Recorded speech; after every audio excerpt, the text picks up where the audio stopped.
আসসালামু আলাইকুম রহমতুল্লাহি বারাকাতুহু। আমরা অনেকেই ইজতেমার ময়দানে আসি।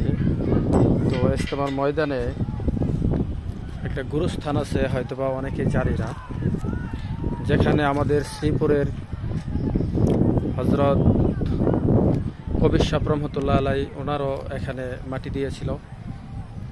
এই যে এটা হচ্ছে গুরুস্থানের সীমানা, ওই টিন পর্যন্ত।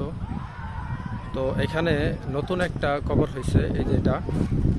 এই কবরে গত শুক্রবার, আজকে এক শুক্রবার গেছে, শুক্রবারে এক পাকিস্তান থেকে আমাদের বাংলাদেশে এক চিল্লার জামাত আসছিল।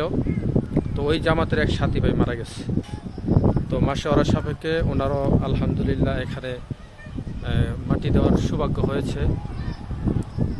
সৌভাগ্য বললেই চলে, কারণ হচ্ছে এখানে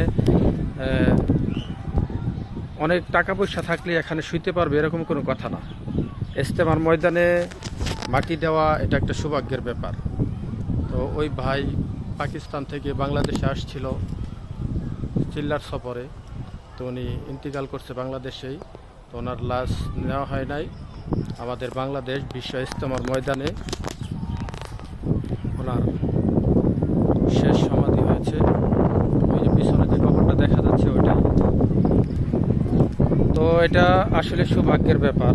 যে ব্যক্তি আল্লাহর রাস্তায় মারা যাবে, আল্লাহ তাআলা তাকে শহীদি মর্তবা দান করবে। আমরা সকলেই এটা থেকে শিক্ষা নিব যে আল্লাহর রাস্তায় সফর করলে আল্লাহ তাআলা যে সম্মান বাড়িয়ে দেয়, এটা একটা নিদর্শন। আর আল্লাহর রাস্তায় যদি আল্লাহ তাআলা কবুল করে নেয়, আল্লাহ তাআলা তাকে শহীদি মর্তবা দান করবে।